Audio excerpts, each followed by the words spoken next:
dans nos méditations, dans nos lectures de la parole, dans notre culte et aussi dans nos travaux au service de Dieu, qu'il y ait continuellement en nous défiance et reniement du moi, aussi bien que confiance et attente à l'Esprit de Dieu pour être conduit par lui. L'âme qui attend ainsi de jour en jour et d'heure en heure que la lumière de Dieu lui indique son devoir recevra certainement lumière et direction. Si donc vous voulez être conduit par l'Esprit, renoncez jour après jour non seulement à votre volonté et à votre sagesse, mais à votre vie, à votre être tout entier. Le feu descendra du ciel et consumera le sacrifice. Ce n'est pas seulement la chair vouée au péché qui fait obstacle à l'esprit, c'est encore et surtout la chair qui cherche à servir Dieu. L'Écriture nous dit que pour discerner la voie de l'esprit, il faut dépouiller le corps des péchés de la chair, ce qui est la circoncision de Christ, Colossiens 2:11. Cette direction de l'esprit est affaire de foi, et ceci de deux manières. La volonté et la sagesse de la chair sont à redouter. Il faut les crucifier et le renier. Il faut fermer l'oreille à toute voix de la chair et de sa sagesse, soit qu'elle s'élève en nous-mêmes, soit qu'elle vienne de la part de ceux qui nous entourent.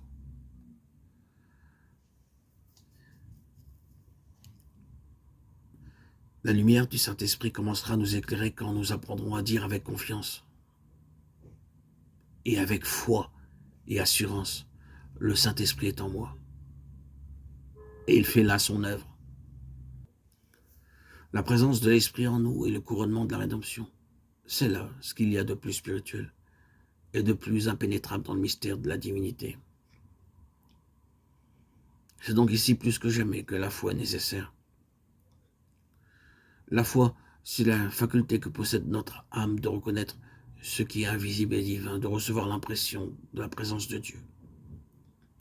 Quand il s'approche, de saisir selon sa mesure ce que Dieu lui donne. Le Saint-Esprit nous communique la vie divine de la manière la plus intime. Nous n'avons pas à en juger parce que nous sentons ou comprenons, mais avec foi, nous devons simplement nous soumettre à Dieu, nous laissant accomplir ce qu'il a promis. C'est la foi qui nous fait réfléchir et adorer, qui nous fait prier et nous confier chaque jour de nouveau, qui dispose notre âme à recevoir avec adoration et action de grâce cette parole du Seigneur.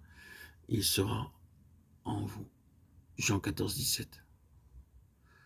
C'est la foi qui nous permet de nous dire avec assurance et joie, le Saint-Esprit, la vertu de Dieu habite en moi. Et je puis compter sur lui pour me conduire selon qu'il le jugera bon.